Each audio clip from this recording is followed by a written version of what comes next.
What's up, YouTube peeps and barbecue freaks? Thank you guys for joining me today. Today's video is actually inspired by two things. One, if you saw my last video, the San Antonio Rodeo Cook-Off video, there's a clip in there where one of our teammates did ribeye tacos topped with a guacamole as the cook's choice turn-in. This video is inspired by that, but it's also inspired by Darian, over at Cosmo Q. He just uploaded a video, it might have been today or yesterday or just recently, but I just saw it today, of a steak sandwich that he made. So seeing that video, tasting that taco this weekend, it just got me in the mood to kind of make my own. So that's what we're going to do today. I have a USDA choice ribeye, and that's going to be fine because we're going to slice it up anyway. I'm going to season it with some Cosmo Q. We're going to smoke it on the smoker, indirect, finish it off over the fire. I'm going to make a really simple, quick, homemade guacamole. I'm also going to take a large jalapeno. We're going to roast it over the fire. I'm going to slice that up. I'll put the guacamole on top, the jalapenos on top of that. This is going to be good. I cannot wait. Let's get started. All right, so the first thing we're gonna do is I'm gonna start on this guacamole so I can put it in the fridge and just let it chill a little bit. I went ahead and prepped some of the items. So what I have here is one small tomato. I deseeded it and just chopped it up into little bitty bite-sized pieces. I got probably a tablespoon and a half of cilantro. Now keep in mind, I'm not gonna leave the exact measurements in this video, and that's because I'm only making a small amount just for me. I'm home alone tonight, so I'm only cooking for myself, so I'm making a really small batch. So kind of keep that in mind. If you're making for multiple people, you're making for your family, you're gonna want to up the ingredients.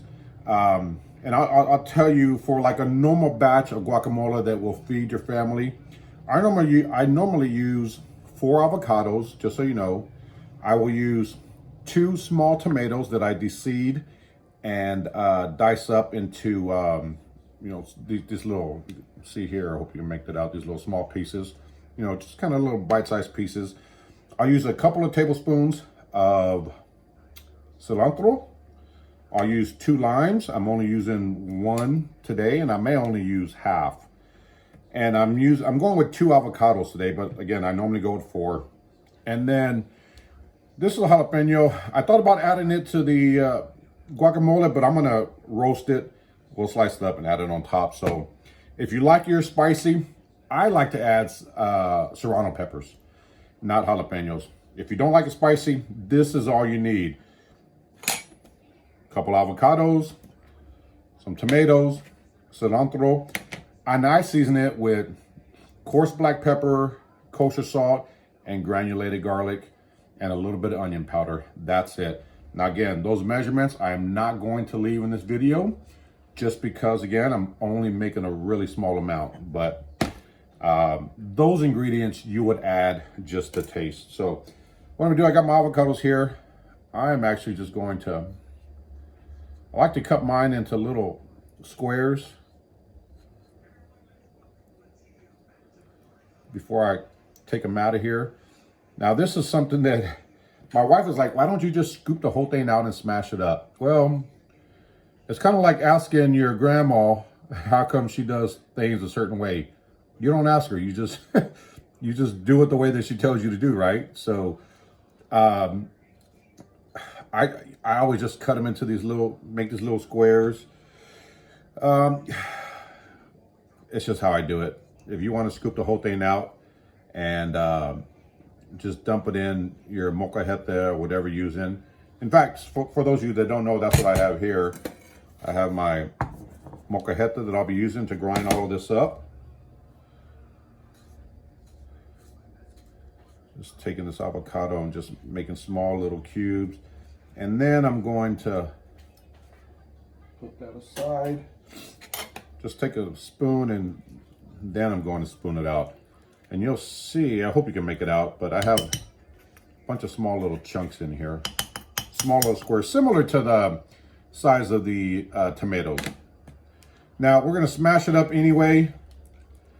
So again, if you wanna just skip that part and just dump the whole thing in there, go for it. This is just how I've always done it. So that's why I went ahead and just sliced them up. Again, that's 2 regular size avocados. Get that in there.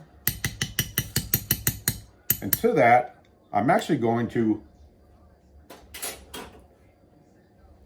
start smushing this up some before I add the other ingredients. And the reason I'm doing this before I add the other ingredients, because if I put the tomatoes in here now and then start smushing it up, I'm going to smush up those tomatoes. I'm going to let out all that juice, the juice that's left in there, and it's going to make this a little more liquidy than I would like. So I don't want to do that. So, plus I like to keep the texture of the tomatoes. Now you could do this in a separate dish. Use a spoon or whatever you like. Anytime I can use my molcajete, I'm going to take advantage of that. So we're going to get this smushed up. Just a few more seconds. And then we're going to add the other ingredients. All right, so I've got the avocado smashed up. I like mine to have small little pieces of, sort of small chunks in there of that avocado. That's part of the reason I slice it up and make those little cubes. I think when I do it that way, I get these small little chunks that I'm happy with. So to that, I'm going to take that 1 small tomato that I diced up. I'm going to add that to the mix. Give this a mix. Quick little mix.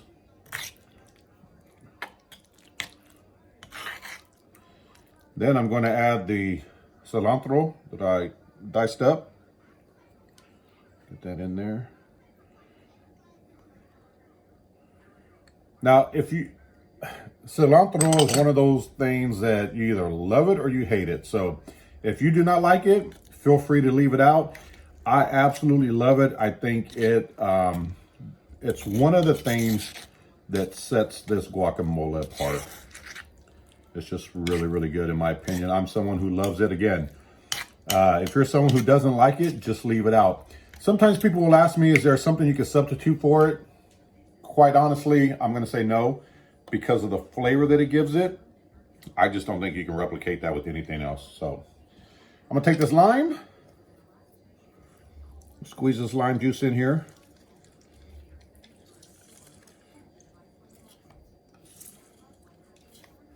We got that half. I'm gonna go ahead and come back with the second half because I like mine with a lot of lime in it. The lime not only does it add a ton of flavor, but it's also going to help keep your guacamole from turning that brown color, from oxidizing.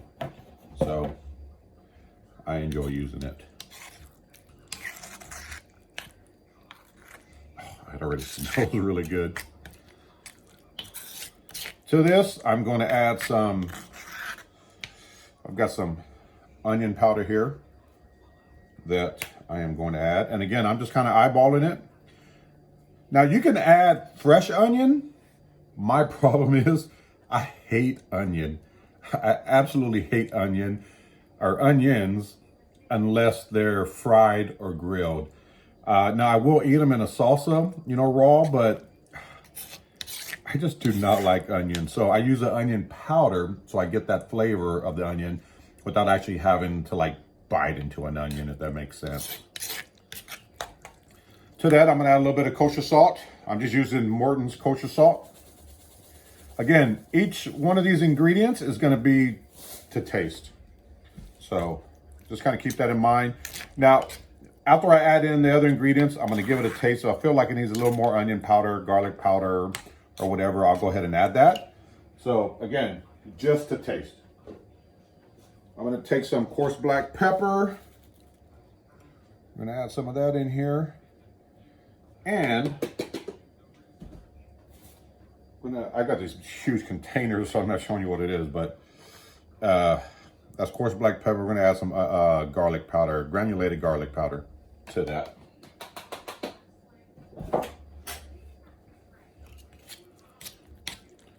So we'll just get this mixed up, and then that should be it. Again, you want to make sure you taste it. And if you need to adjust any of the seasonings, a little more salt, a little more pepper or whatever, feel free to do so. I'm gonna give it a quick little taste, see what it tastes like. Oh man. Yeah, buddy. That's perfect. I don't need to add anything else to this. I'm gonna take this, put it in the freezer, not freezer, refrigerator, let it cool down a bit, and then we'll get started on that steak. All right, so what I have here is a USDA choice boneless ribeye. This thing is right at about 1 inch thick. You can make that out. So that's pretty thick there. So this is gonna work perfect for what I'm doing tonight. I am going to trim off some of this fat. And I'm using my Myron mixing grilling tool knife. I've had this thing for a little while now, never used it. But I figured it'd come in handy because I use it for trimming and I can use it for this hook here, flipping my meat. So, you know, I'm not gonna trim this up like I would for a SCA steak cook-off. I'm gonna trim a little bit of this off just because I don't like the way that looks. But I'm not gonna put twine around it or anything. I'm not worried about keeping the shape. Again, we're gonna cut it at the end, slice it up at the end. So I'm not overly concerned about trying to keep that shape. I think that's all I'm really gonna do to it. See that here, it's got a little bit of fat here. Let's get that off.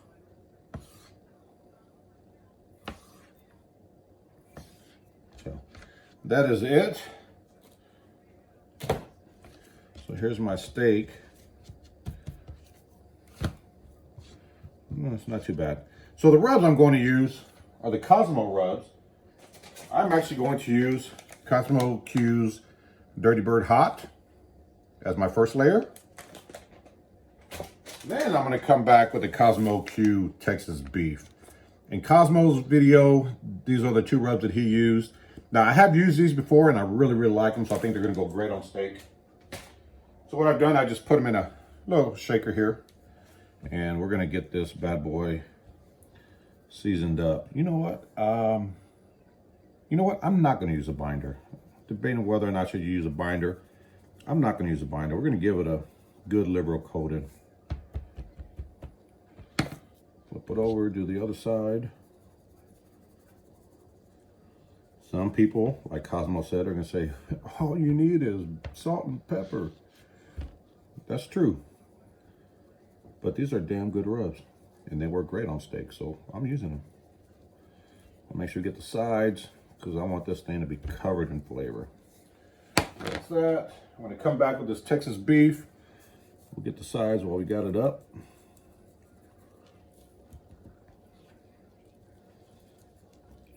Sorry if it's out of focus. I can't see what you guys are seeing just yet, but just seasoning the sides real quick. And then we're going to come back right over the top. Now you use whatever rub you like. It's just been a while since I've used these 2 rubs together, so I'm going to use them today.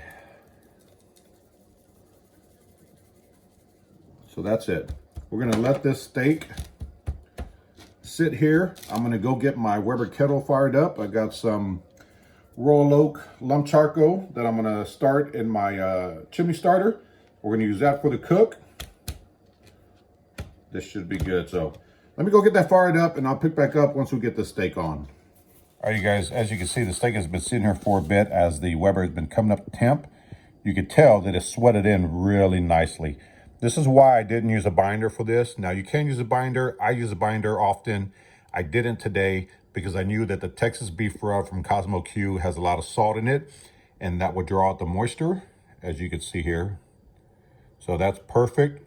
The Weber's ready to go. We're going to take this steak outside and get it on the grill.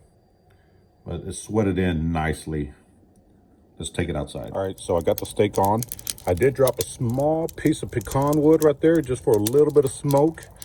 I really would have preferred mesquite, but I'm out of mesquite. But pecan will work just fine, or whatever would you like. But it's just a small little piece. It's not going to overpower it with smoke. So we're going to get the lid on, let it go till about 110. And then we're going to move it from here right over the coals to finish it off. All right, so this steak has been going for about 30 minutes. I'm not sure what the temp was, but it's been running pretty hot. I'm going to take a quick temp. So we're at 114. Yeah, so it's time to move it directly over the fire. So we're going to take this steak. Let me grab my tool here. Take this bad boy, put it right over the fire. Now, I'm going to stay out here and watch this. Let it go for just a few minutes, and then I'm going to flip it over. We're going to check the other side, or let the other side char up.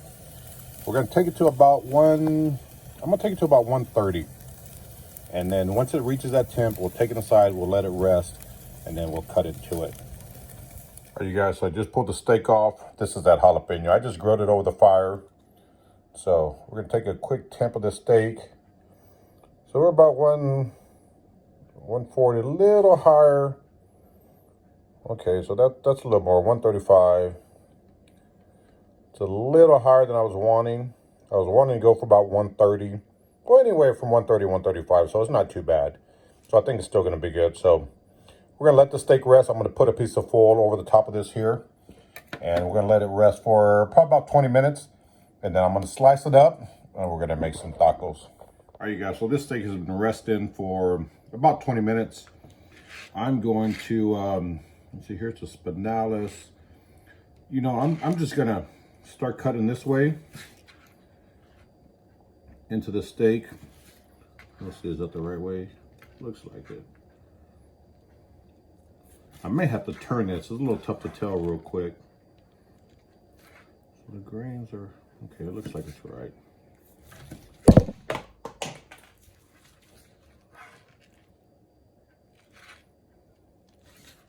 We'll cut it there.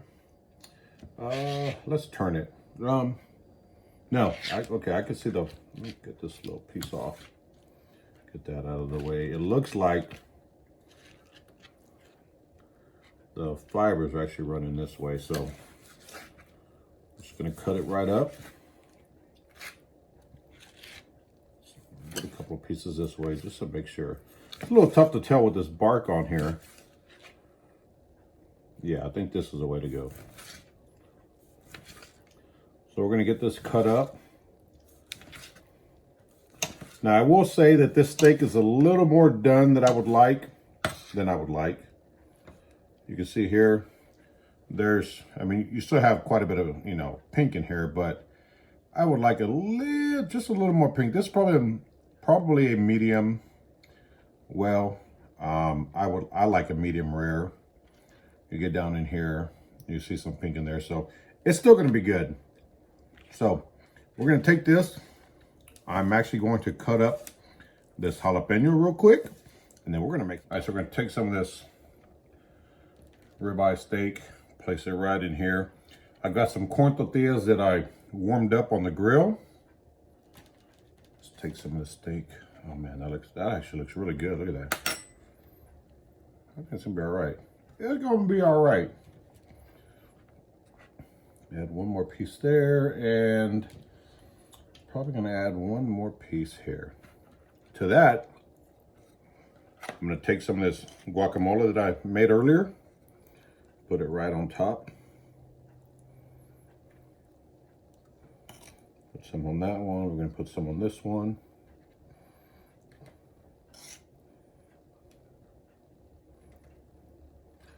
And then I am going to top it with the jalapenos that I sliced up. Now, I did not remove the charred skin on the outside of the jalapenos. Personally, I like it, so I left it on. If you want to remove the skin before you slice it up, you could definitely do that. I didn't, so your call. These are the tacos. Let's take a taste. All right, you guys, we're gonna take a bite of this taco. So I've got that grilled ribeye. I got the homemade guacamole. As you can see, the jalapenos on top. I tell you what, these jalapenos have some kick. Let's give it a taste.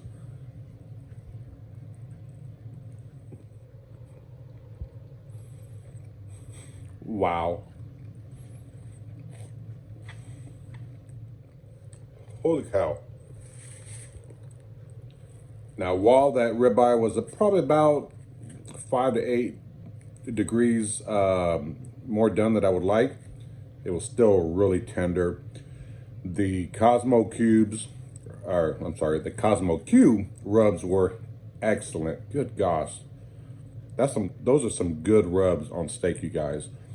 The guacamole, obviously, it's my guacamole, so I love it. It's really good. The jalapenos, these jalapenos are a lot hotter than I thought they would be. However, with that guacamole, it really tamed it down. So it was good. It's really, really good. I'm gonna finish the rest of these tacos. I'm gonna save some of this ribeye for the missus. She can have something when she gets home. Damn it, these are really good tacos. Anyway, I hope you guys enjoyed the video. I will see you guys next time. Take care.